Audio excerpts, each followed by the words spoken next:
ಕಷ್ಟಪಟ್ಟು ಓದಿದವರು ಕಷ್ಟದಲ್ಲಿದ್ದವರ ಭಾವನೆಗಳನ್ನು ಅರ್ಥ ಮಾಡಿಕೊಂಡವರು. ಬಡತನದಲ್ಲಿಯೇ ಬೆಳೆದವರು ಬಡವರು ಪಟ್ಟ ನೋವನ್ನು ಅರ್ಥ ಮಾಡಿಕೊಂಡವರು. ಸಹೋದರಿಯರೊಂದಿಗೆ ಬೆಳೆದವರು ಸ್ತ್ರೀಯರು ದೇಶವನ್ನೇ ಆಳಬಲ್ಲರು ಎಂದು ತೋರಿಸಿದವರು. ಬೀದಿ ದೀಪದ ಕೆಳಗೆ ಓದಿದವರು ದೀನದಲಿತರ ಪಾಲಿಗೆ ಬೆಳಕಾಗಿ ನಿಂತವರು. ದೇಶದ ಆರ್ಥಿಕತೆಯನ್ನು ಅರಿತವರು RBI ಬ್ಯಾಂಕನ್ನು ಜಾರಿಗೆ ತಂದವರು.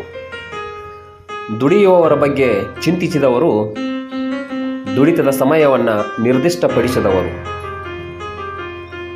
ಹೆಣ್ಣು ಮಕ್ಕಳ ಬಗ್ಗೆ ಕಾಳಜಿ ಇದ್ದವರು ಹೆಣ್ಣು ಮಕ್ಕಳಿಗೂ ಆಸ್ತಿ ಹಕ್ಕನ್ನು ಜಾರಿಗೆ ತಂದವರು. ಭಾರತದ ಸಂವಿಧಾನವನ್ನು ಬರೆದವರು ಸಂವಿಧಾನಕ್ಕೆ ಶಿಲ್ಪಿಯಾಗಿ ನಿಂತವರು. ಜೈ ಅಂಬೇಡ್ಕರ್, ಜೈ ಸಂವಿಧಾನ.